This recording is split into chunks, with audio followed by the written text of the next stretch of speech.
Wyatt, thank you. This morning, the White House is calling a surge in immigrant children an urgent humanitarian crisis. The Border Patrol in Arizona is holding hundreds of children sent there after crossing illegally into Texas. Vicente Arenas is outside that detention facility in Nogales along the Mexican border. Vicente, good morning. Good morning. So many of them are coming in on buses. Others are being flown here. And this facility this morning is struggling to figure out what to do with all those children. Meantime, the government is also trying to figure out what to do with so many undocumented kids that have come into this country all at once. These photos reportedly show the situation inside the Border Patrol facility in Nogales, Arizona. Hundreds of children sleeping in makeshift beds under foil blankets. The images are prompting locals like Paula Andrade and her two daughters to take part in a donation drive for the kids. What are you hoping these things do for those kids? That people from the outside are thinking about them, like that we care about them. They're bussed in daily from Texas, where border facilities are seeing more than they can handle.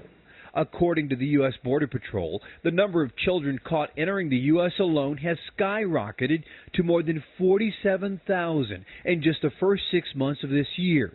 That's almost double the amount of children caught all of last year.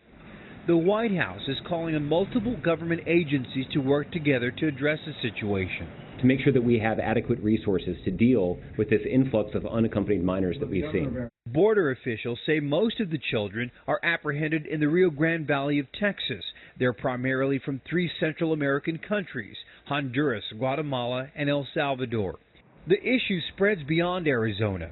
Some children will be moved to military bases in California, Texas, and starting next week to Fort Sill in Lawton, Oklahoma.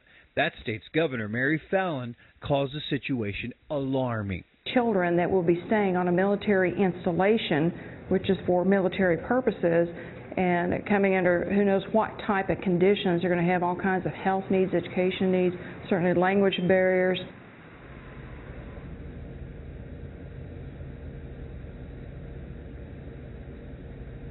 The kids are going to stay here while their deportation process begins. Eventually, they will be sent to other centers around the country. The Obama administration is asking for more than $1 billion to try to handle this problem.